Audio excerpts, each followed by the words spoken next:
em Abacuque.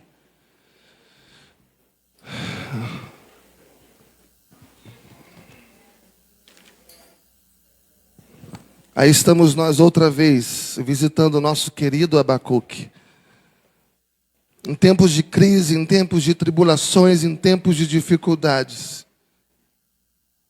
Nada melhor do que partilhar com alguém que já passou por isso, de maneira tão intensa.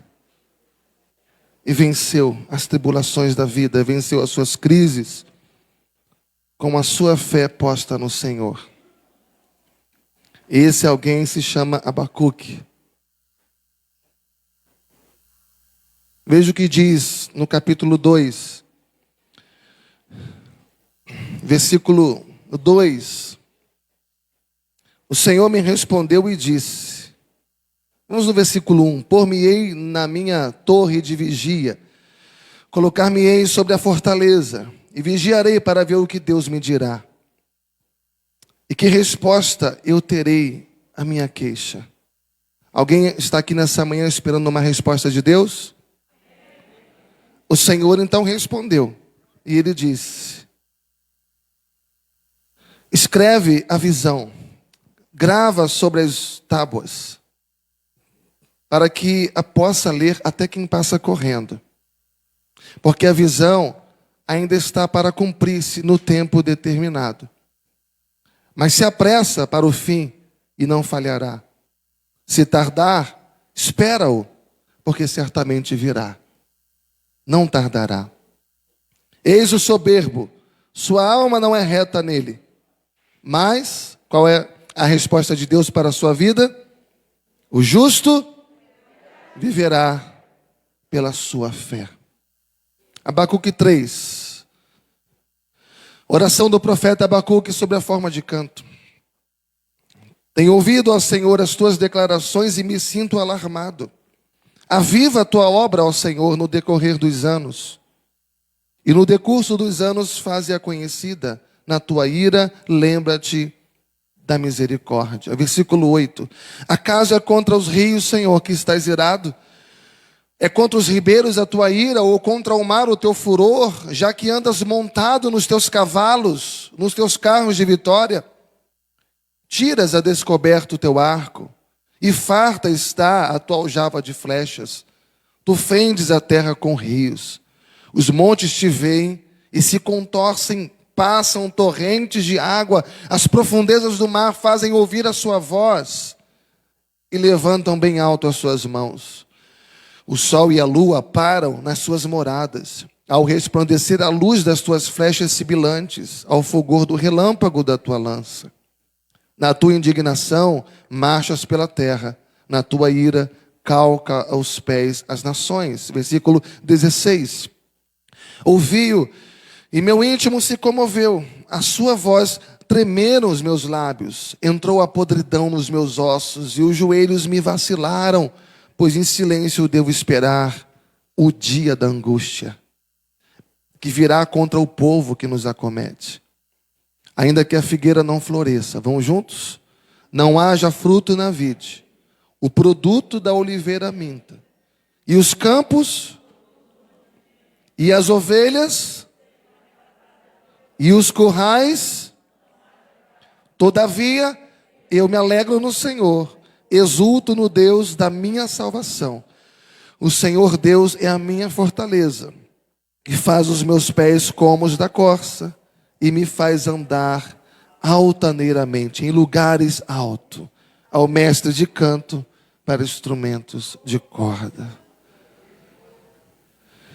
Fala conosco, Pai. De novo, através desse texto tão lido no mundo inteiro, principalmente quando passamos por momentos de angústias. Fala através desse homem, desse teu servo, que passou pelas tribulações, que passou tão confuso porque não entendia por que coisas ruins aconteciam com pessoas boas e por que coisas boas aconteciam com pessoas ruins. Mas a resposta veio do Senhor. E a resposta trouxe alento, trouxe consolo. Que seja assim conosco nessa manhã também, Pai. Fala para que a tua voz venha acalmar a tempestade de cada coração. É o que te pedimos em nome de Jesus. Amém e amém. Glória a Deus. Uma das coisas mais difíceis da caminhada cristã é exatamente isso aqui: conciliar a vontade de Deus com aquilo que está acontecendo conosco. Como pode essas coisas estarem acontecendo comigo? Como pode eu compreender que isso é a vontade de Deus para a minha vida? Então esse é um dos maiores desafios. Porque quando nós olhamos para a vontade de Deus, e a Bíblia diz que ela é boa, ela é perfeita, é agradável, nós não conseguimos administrar isso. Quando o que vivemos não é bom, não é perfeito, nem agradável. Nós aprendemos na Bíblia que Deus é bom. Nós cantamos hoje, bom, tu és bom. Mas a gente olha para a nossa vida e as fornalhas estão acesas. A gente olha para a nossa vida e o deserto acontece.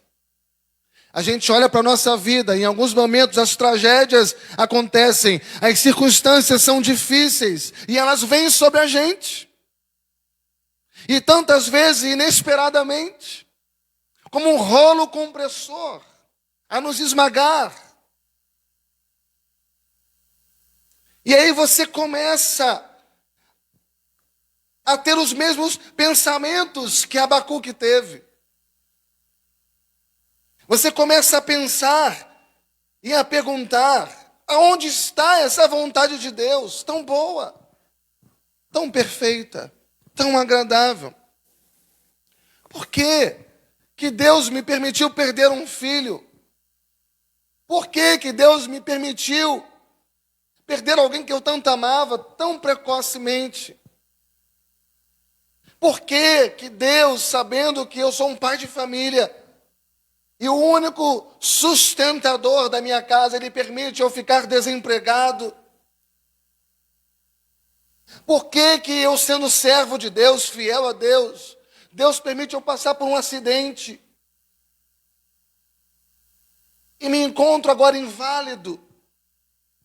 Por que que Ele permite que essas coisas aconteçam, que aquelas coisas aconteçam? Circunstâncias tão difíceis, tão insuportáveis, tão indesejáveis, acontecendo conosco. E aí, irmãos, nós podemos abrir diversos livros da Bíblia, mas você sempre será tentado, no bom sentido, a olhar para Abacuque. O livro do profeta Abacuque, que tem apenas, do início ao fim, 56 versículos, 3 capítulos apenas. E Abacuque é um profeta completamente diferente dos demais. Todos os profetas que você encontrar na Bíblia, eles são diferentes de Abacuque, porque Abacuque revela um diálogo com Deus.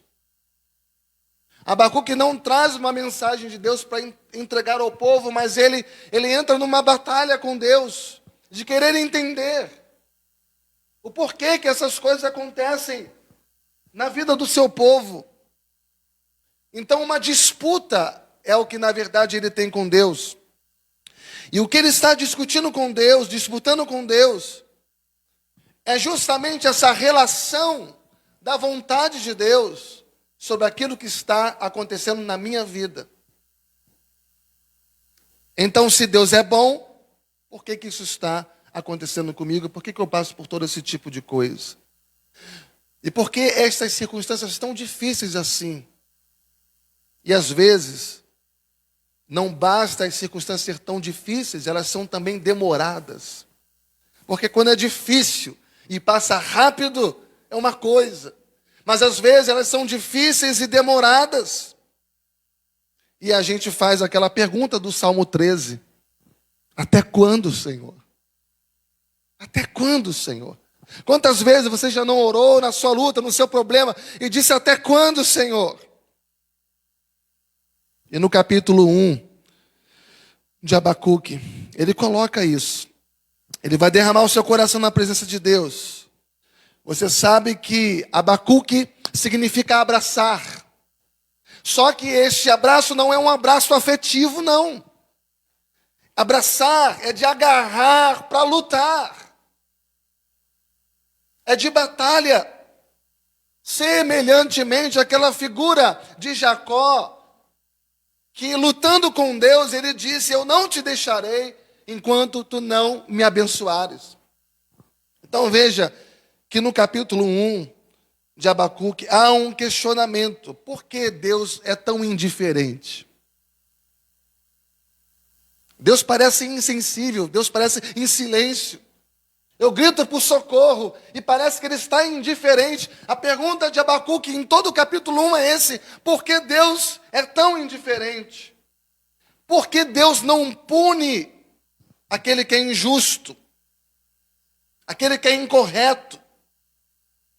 Aquele cujos pés correm para o mal? Porque no capítulo 1 Deus usa o exército assírio para castigar o povo de Deus. Deus usa o exército inimigo para castigar o seu próprio povo. Deus usa os seus inimigos para nos castigar muitas vezes. Por quê?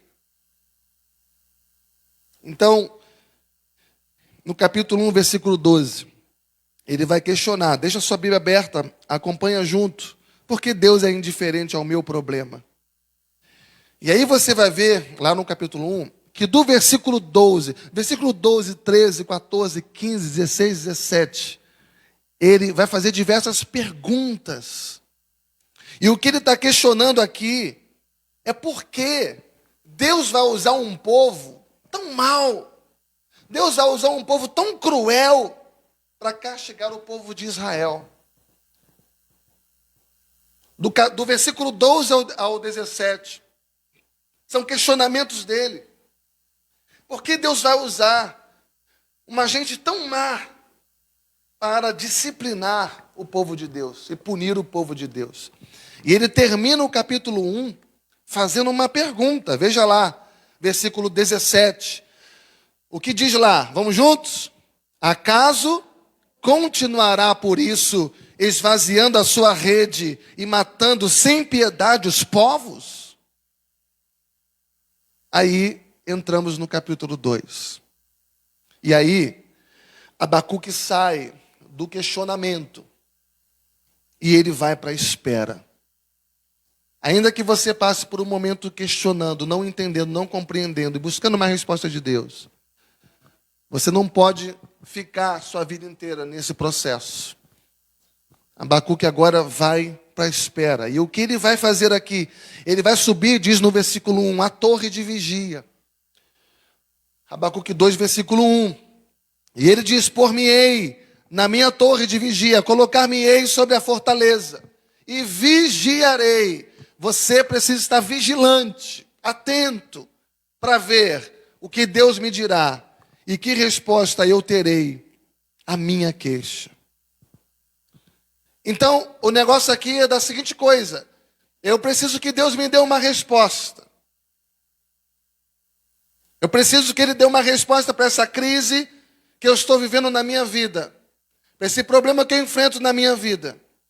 E aí, lá do outro lado, Jeremias 29, 13 vai dizer: buscar-me-eis e me achareis, quando me buscardes de todo o vosso coração. Todo aquele que pede, recebe.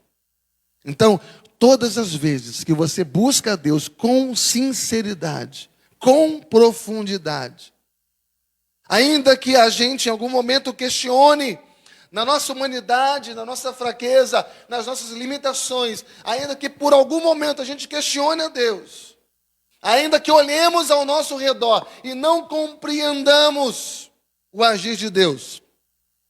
Abacuque capítulo 2, versículo 2, vai dizer: o Senhor me respondeu, sem entender nada. Eu me coloquei na torre de vigia para esperar uma resposta, e Ele me respondeu e disse. Ou seja, Deus responde às nossas orações.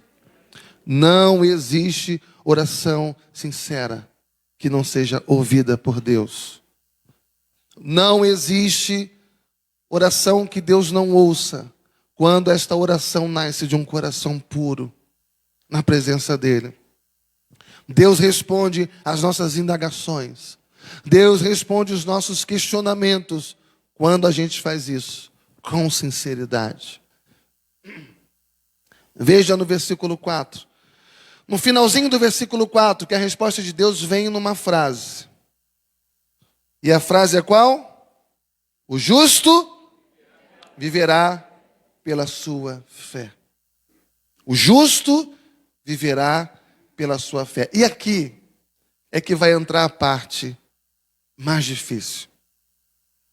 A vontade de Deus é boa, a vontade de Deus é perfeita, e a vontade de Deus é agradável.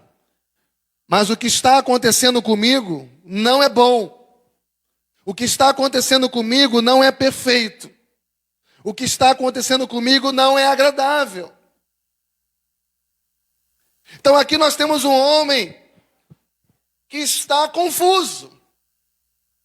Um homem que está em crise. E ele questiona Deus, ele busca a resposta de Deus, ele quer saber de Deus o porquê que tudo isso vai acontecer, ou porquê que tudo isso já está acontecendo na sua vida. E o capítulo 1, então, é o questionamento a Deus, a fé questiona. O capítulo 2 é a fé que espera uma resposta de Deus, a fé persevera. E o capítulo 3, a fé adora a Deus. E esse livro, irmãos, é fantástico porque ele começa com um ponto de interrogação. Por quê? Mas ele termina com um ponto de exclamação. Eu me alegrarei no Senhor em todo o tempo. Talvez você esteja aqui nessa manhã com vários questionamentos diante de Deus. E eu quero com vocês trazer algumas lições práticas aqui nesse livro. Abacuque viveu no final do governo de Josias. Ele viveu no final dos anos 600. Ele viu o avivamento que aconteceu em Jerusalém. Mas agora ele assume o lugar de Josias. E Deus começa a levantar um povo chamado de caldeus, que são os babilônicos. E Deus está revelando, através dos seus profetas, que esse povo babilônico, os caldeus, vão invadir a cidade de Deus. Vão invadir a Jerusalém. E vão invadir com fúria. E o intuito é destruir o povo de Deus. E o objetivo é disciplinar um povo que está relapso, que está relaxado, que está acomodado na sua caminhada, na sua fé. E qual é a luta de Abacuque com Deus? Ele disse: como um Deus santo poderia usar uma nação tão impura, tão perversa como a Babilônia para disciplinar o povo de Judá? Como você, como um servo de Deus e crente, um cristão, como que você passa por tanto sofrimento? Como que você suporta tanta coisa? Passa por tantas lutas, tem na sua vida tantos problemas. E você olha para a vida do ímpio.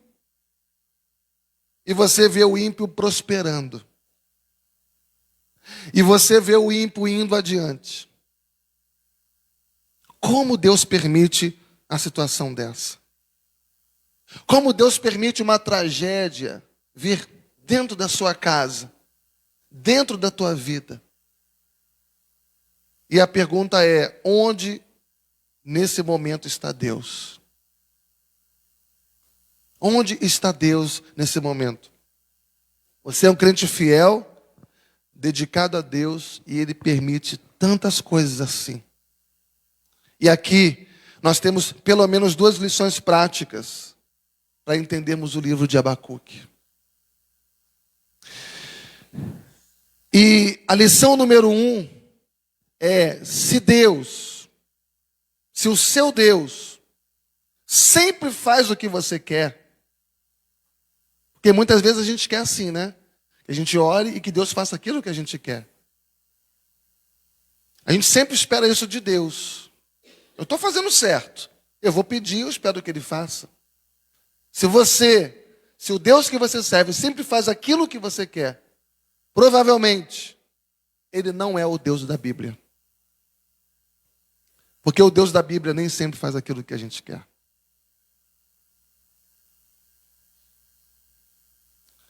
Eu sempre quero que Deus faça de um jeito.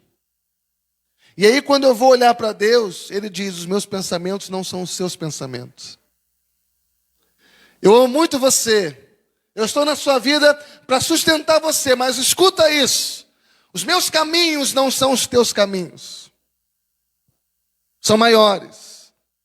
Ou seja, Deus tem um modo de agir diferente do nosso. Tem coisas que você nunca vai ter resposta aqui nessa vida. Tem coisas que você nunca vai entender aqui nesse plano. Você só vai entender lá do outro lado, um dia. Na presença dEle, Ele vai revelar todas as coisas. Lição número 2. Nem sempre as coisas que estão acontecendo na sua vida, ou ao seu redor, têm uma explicação imediata de Deus. Deus pode resolver te responder só depois. Depois que você passa pela prova, é aprovado, se livra daquilo, aí você olha para trás, depois de um tempo você fala: agora eu entendo o porquê que eu passei por tudo aquilo. Nem sempre a resposta de Deus, a explicação de Deus vem de forma imediata na sua vida. Aí alguém diz: eu não compreendo o porquê que Deus está agindo assim. Ele não me dá explicações. Ele não pergunta se eu estou gostando ou não, se eu quero ou não, se eu aceito ou não. E aí você vai desfolhar a Bíblia, e em algum momento ele está numa conversa com Satanás. E o próprio Deus, na conversa com Satanás, ele vai dizer: vai lá e tira tudo de Jó. Jó é um servo íntegro, é temente a Deus, é fiel a Deus. Jó é um testemunho vivo da glória de Deus. Vai lá e tira tudo dele.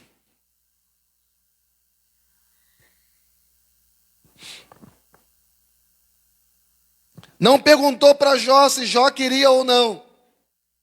Não perguntou para Jó se estava gostando ou não. Ele não mandou um WhatsApp para Jó, dizendo: olha, eu vou mandar tocar em tudo que você tem. Eu vou mexer com a sua estrutura dentro de pouco tempo.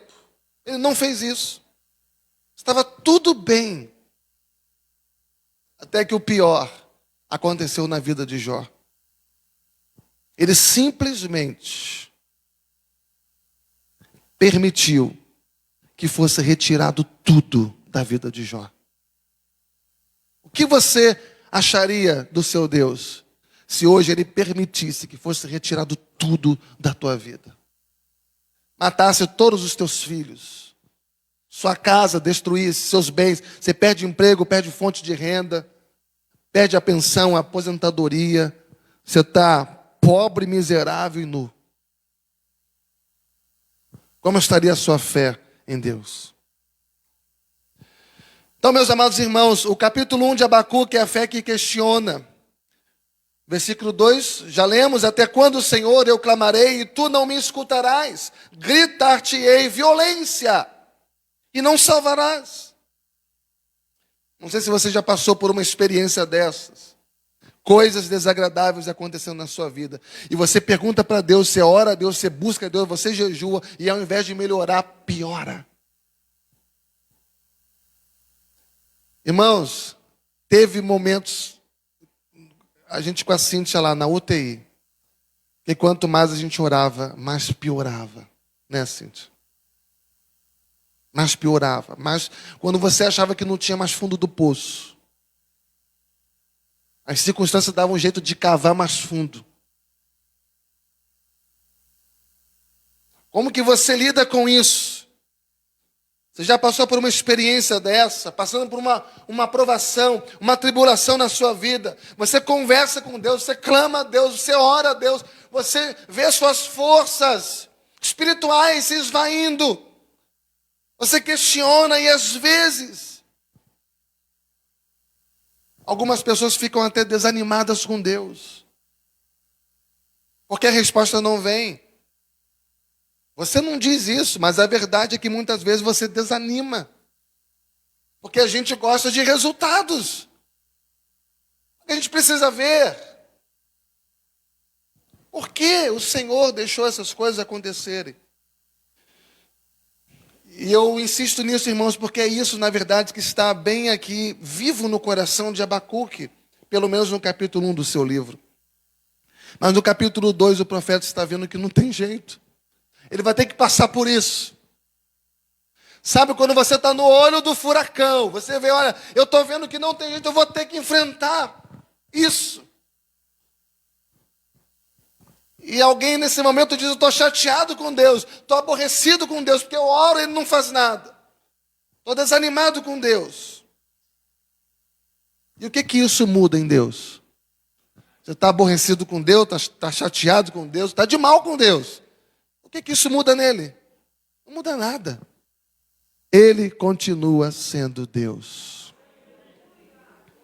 Ele continua sendo Deus. Veja, já lemos, vamos ler outra vez no capítulo 1 do versículo 2. Por-me-ei na torre de vigia, colocar-me-ei sobre a fortaleza, vigiarei para ver o que Deus me dirá e que resposta eu terei à minha queixa. Que coisa extraordinária. A fé, ela questiona no capítulo 1, mas agora, no capítulo 2, a fé espera uma resposta de Deus.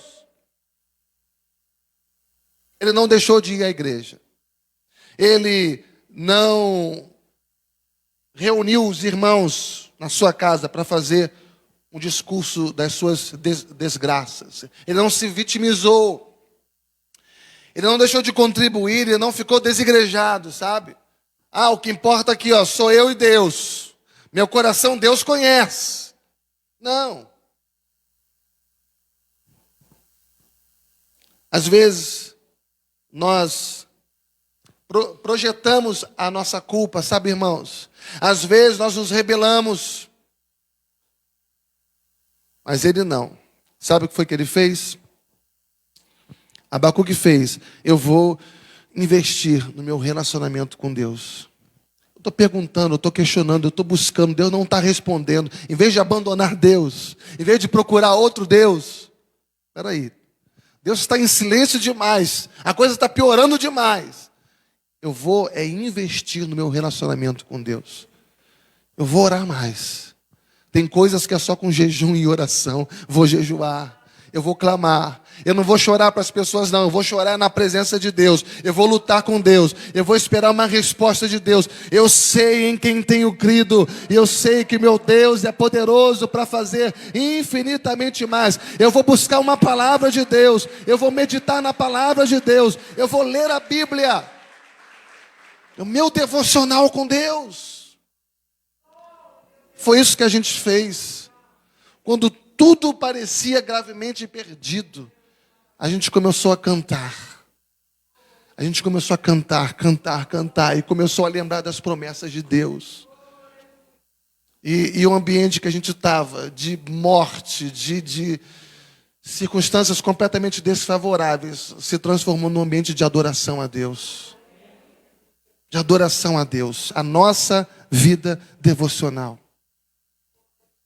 Eu quero dizer para vocês nessa manhã que a fé verdadeira, a fé forte, a fé que vence a crise, é uma fé que em vez de murmurar, em vez de reclamar, é uma fé que se agarra com Deus. Para de murmurar, para de reclamar dos seus problemas, se agarre com Deus. Adore a Deus. O capítulo 2, versículo 2, já lemos, o Senhor me respondeu e disse. Presta atenção, para aqui. Versículo 1, ele diz, eu vigiarei. Para ver o que Deus me dirá. E o que Deus fez no versículo 2? Respondeu. Deus não somente trouxe a mensagem, não somente trouxe a resposta, mas ele fez um pedido para Abacuque. Ele pediu para Abacuque fazer um outdoor. Capítulo 2, segunda parte, versículo 2. E escrever, lá no versículo 4, o justo viverá pela fé. Você está sofrendo, passando por dificuldades na sua vida. Aí você pega a Bíblia e você lê: eis que estou convosco todos os dias, até a consumação dos séculos. Aí você diz: puxa vida, o Senhor está comigo todos os dias, e eu passando por tudo isso. Mas é exatamente assim que Deus responde. É assim que Deus responde. O que significa isso? O justo viverá pela sua fé. Porque é pela fé que o justo é ressuscitado espiritualmente. Porque é pela fé que o justo é regenerado. Porque é pela fé que o justo é justificado. Porque a justificação e o novo nascimento, a transformação de vida e de circunstâncias acontece pela fé. Depois, ele vai viver pela fé, porque sem fé é impossível agradar a Deus. E sabe o que Deus está respondendo agora para Abacuque aqui? E Deus está respondendo para mim e para você nessa manhã, na crise que você vive, no problema que você enfrenta, na crise que nós passamos da nossa vida. Deus está dizendo: agora é que eu quero ver a tua fé. Você passou a sua vida inteira dizendo que tem fé? Você passou a sua vida inteira cantando e levantando a mão, dizendo pela fé. E agora, quando você está na fornalha de fogo, acesa 7 vezes mais, ele vai dizer: agora eu quero ver a tua fé. Porque é nessa hora que a fé é provada. Porque é nessa hora também que a sua fé vai crescer. Porque agora, no momento mais estreito, mais apertado, mais profundo, do calor mais intenso, é que se verá a diferença daquele que realmente crê para aquele que só dizia crer, mas não crê. Então, meus amados irmãos, a fé, ela faz com que tenhamos uma reação diferente na hora da crise. A gente é provado na hora da crise. Então, o crente de palha, na hora da crise, abandona a fé. Mas o crente que é ouro refinado pelo fogo do Senhor, ele se agarra com Deus. O ímpio entra na crise e se apavora, se desespera. Muitas vezes até se mata. Mas o cristão, ele entra na mesma crise, ele se agarra com Deus, ele cresce, ele exercita a sua fé, ele desfruta da fé que ele tem em Deus. E aí a gente finalmente chega no capítulo 3. E o capítulo 3 é interessantíssimo. Porque se no capítulo 1 a fé questiona, no capítulo 2 a fé espera e recebe uma resposta de Deus, agora no capítulo 3 a fé vai testemunhar, a fé vai cantar, a fé vai adorar a Deus. Tudo tem um tempo determinado debaixo do sol. Se você observar bem o título do capítulo 3, é qual o título que está aí? Oração de Abacuque. Aí no versículo 1, oração do profeta Abacuque, sob a forma de canto. Alguns comentaristas dizem que esta oração em forma de canto, em forma de música, composta pelo profeta Abacuque, era cantado nos cultos judaicos. Esse capítulo 3 eram cantados nos cultos judaicos. Todas as vezes em que os crentes estavam passando pelos momentos de dificuldades, todas as vezes que os crentes estavam passando pela sua crise, eles cantavam a oração de Abacuque. O capítulo 3, o cântico de um homem que lutou com Deus nos seus questionamentos, nas suas dúvidas. E o interessante é observar, o capítulo 3 está dividido em 3 partes, porque Se você é mais zeloso, marca na sua Bíblia aí. Talvez você já tenha feito isso, porque eu já mencionei essa parte em outras vezes. Capítulo 3, versículo 1 e 2, o profeta vai orar a Deus. Versículo 1 e 2 é uma oração. Ele vai orar pela obra de Deus. Ele vai dizer: tenho ouvido, ó Senhor, as tuas declarações e me sinto alarmado. Aviva a tua obra, ó Senhor, no decorrer dos anos e no decurso dos anos faze-a conhecida na tua ira. Lembra-te da tua misericórdia. Que coisa maravilhosa. O que ele está dizendo aqui? Ele está dizendo: Senhor, tu és o Deus que fez coisas maravilhosas no passado, no meio do teu povo. Tu, Senhor, tens um currículo extraordinário de benfeitorias pelo seu povo. E se o Senhor já fez no passado, faz de novo, Senhor, no presente, porque Tu és o mesmo ontem, hoje e para sempre serás, Senhor. E Ele diz: aviva a Tua obra, Senhor. Ou seja, manifesta o Teu poder agora. Ou seja, usa, Senhor, a crise que nós estamos passando para que haja um avivamento na nossa vida, uma transformação espiritual positiva na nossa vida.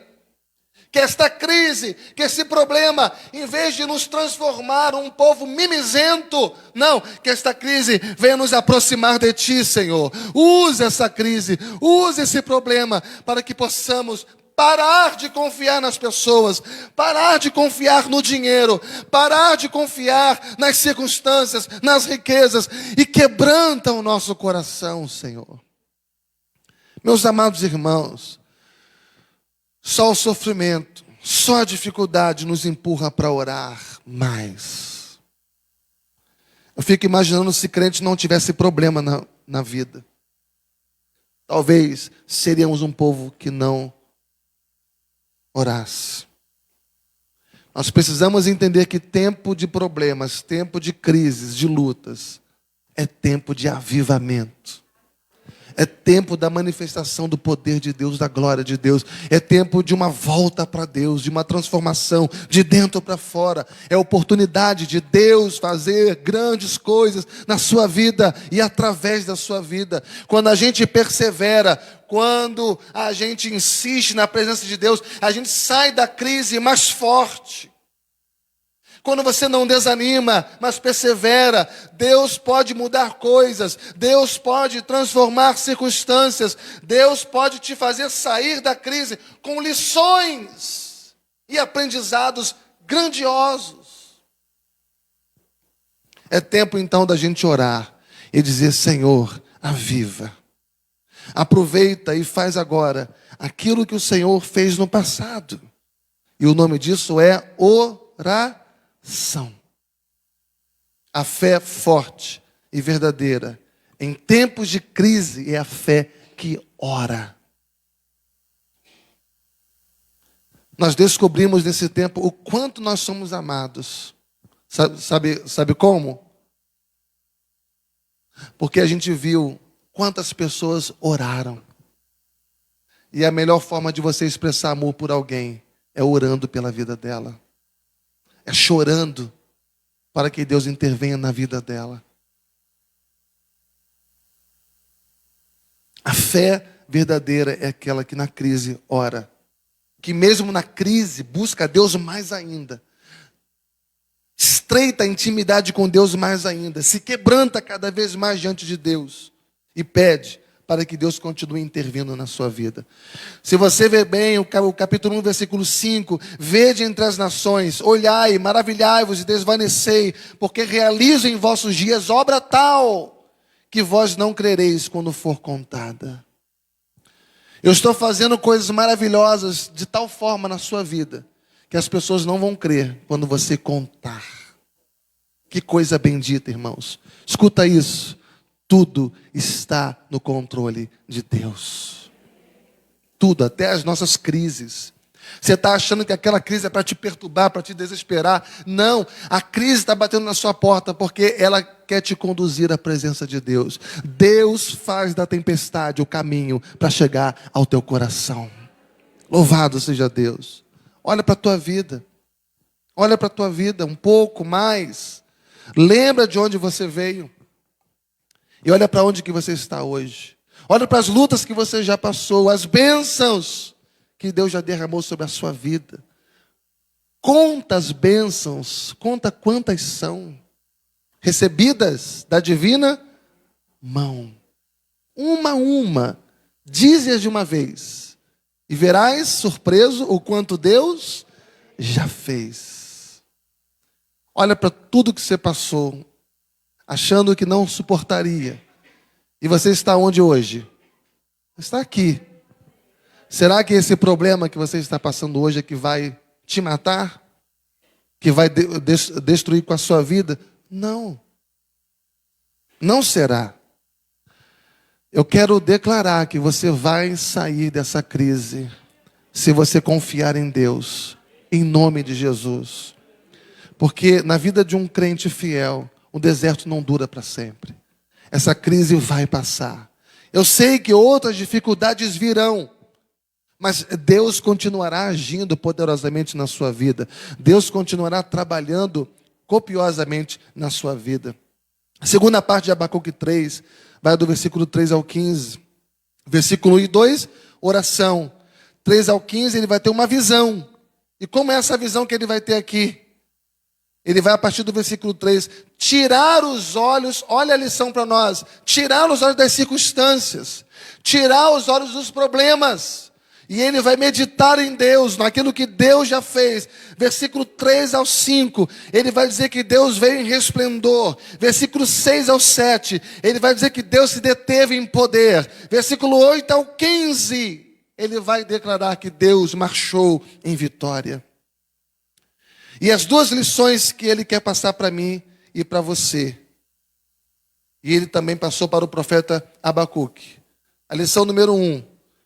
Todos que se opõem a Deus serão derrotados. Toda língua forjada contra você, que se levanta contra você, vai cair por terra. Toda artimanha de Satanás contra o povo de Deus não prosperará. Nenhuma arma contra nós prosperará. Lição número 1. Todos que se opõem a Deus serão derrotados. Lição número 2. Deus está determinado a fazer tudo que necessário for para libertar e salvar o seu povo.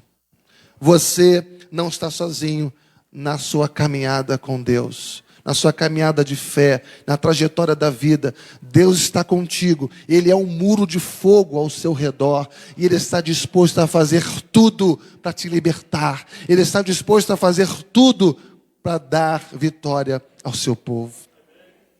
Então ele vai contar a história do Egito, de quando Deus veio e tirou seu povo do Egito e carregou o seu povo no deserto e sustentou o seu povo e colocou o seu povo dentro da terra prometida. E ele vai então meditar nos grandes feitos de Deus. Nos grandes feitos de Deus, meus irmãos. É por isso que na hora da crise, na hora da faixa de Gaza, fogo cruzado, nós precisamos de colocar os nossos olhos em Deus, na grandeza do Deus que nós temos. No pior momento da Cíntia na UTI, naquele momento Deus me usou para começar a pregar para a Cíntia. E a pregação não foi outra, senão lembrar das promessas de Deus. Lembrar. Começamos a lembrar das promessas de Deus, porque as promessas de Deus são vida para nós. São as promessas de Deus que mantêm a nossa vida de pé. É por ela que a gente vive, é por ela que a gente é sustentado. Deus deixou promessas para nós, para nutrir a nossa alma. Precisamos lembrar. As circunstâncias querem que você esqueça. Quer que você se desespere, mas você precisa falar para a sua alma, porque estás abatido, ó minha alma. Espera em Deus. Você ainda o louvará e começar a lembrar dos grandes feitos de Deus. De colocar os nossos olhos em Deus e na grandeza do Deus que nós temos. Esse é o ponto que eu queria que você entendesse. Deus está determinado a fazer tudo para libertar o seu povo, para conduzir o seu povo em vitória. E o apóstolo Paulo, em algum momento, ele vai dizer: graças a Deus, em Cristo Jesus, que sempre nos conduz em vitória. Por maior que seja o teu conflito hoje, as dificuldades que você tem para compreender os planos de Deus, os desígnios de Deus, nesta manhã, eu gostaria que o Espírito Santo tirasse do teu coração toda a dificuldade e que você fosse convencido nessa manhã a ter uma fé forte. Que você se agarrasse com Deus nesse momento. Faça isso e diga a Ele: Deus, repita comigo: Deus, Tu és o Deus da minha vida. Deus, Tu tens um plano para a minha vida. Tu tens um plano para a minha família. Tu tens o melhor para a minha vida. Diga isso. Tu és o Deus que me salvou. Tu és o Deus que me santifica. Tu és o Deus que vai me glorificar. Ó Deus, Tu tens um projeto na minha vida. E nada, diga nada, nem ninguém poderá me separar do amor de Deus que está em Cristo Jesus, meu Senhor. Aleluia. E no versículo 6 ao 19, que é o último, se o salmista até então responde com oração, com visão, do 6 ao 19, ele vai se submeter à vontade de Deus. O 16 diz: ouvi-o, e o meu íntimo se comoveu, a sua voz tremeram os meus lábios. Entrou a podridão nos meus ossos, e os joelhos me vacilaram, pois em silêncio devo esperar o dia da angústia que virá contra o povo que nos acomete. O que significa isso? O profeta está dizendo aqui assim: eu vou esperar com paciência pelo Senhor. É isso. Eu vou esperar pacientemente no Senhor. E é isso. O que Deus tiver que fazer, Ele vai fazer. O que Deus tiver que realizar, Ele vai realizar. E quanto a nós, cabe o quê, irmãos? Descansar o nosso coração no Senhor. Descansar o nosso coração no Senhor. Foi um divisor de águas. Naquele momento, Deus me deu uma palavra, Isaías 54:10. Nesta hora, eu estou removendo os montes. Eu falei: Cíntia, se agarra com essa palavra. Deus está removendo os montes. E aí começou a vir umas turbulências. Eu falei: Cíntia, não olha para isso. Não olha para isso. Se agarra nessa palavra. Deus está removendo os montes. Isaías 54:10. Deus está removendo os montes. Deus está removendo os montes. Descansa no Senhor. Espera nele. Entrega o teu caminho ao Senhor. Confia nele e o mais Ele fará. Amém, irmãos? Eu tinha um pouco mais para dizer aqui, mas eu quero parar aqui. Eu quero parar aqui. Louvado seja Deus. Presta atenção, você que está no meio de um problema. Você pode estar no meio da crise, mas pela fé, você está acima da crise. A crise está debaixo dos seus pés. Em algum momento parece que você está enfrentando frente a frente, cara a cara. Mas não. O problema está debaixo dos seus pés. Você está caminhando acima dos problemas. E isso se chama fé. Quando você olha para o texto inteiro, a pergunta que você faz é: mudou alguma coisa circunstancialmente? O exército inimigo vindo, a crise instalada, alguma coisa circunstancialmente mudou? Não mudou. O que mudou no texto? O coração do profeta mudou. E quando o seu coração muda, tudo muda. Às vezes, as circunstâncias suas não estão mudando porque o teu coração não mudou. Mas quando o teu coração muda, tudo muda.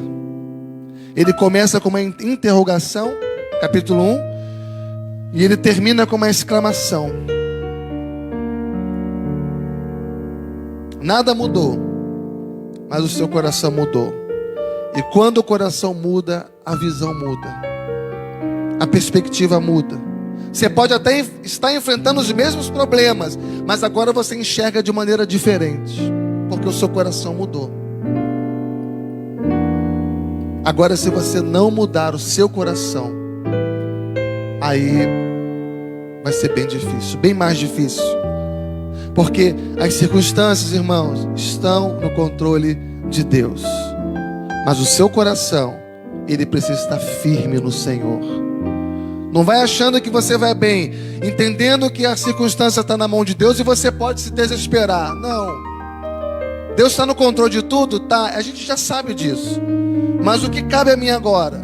Eu preciso estar firme nesse Deus que está no controle de tudo. É sempre cedo para desistir. Você não precisa de mais nada. Você só precisa de Deus. Porque Deus é tudo o que você precisa. E com Ele nós somos mais do que vencedores. Amém?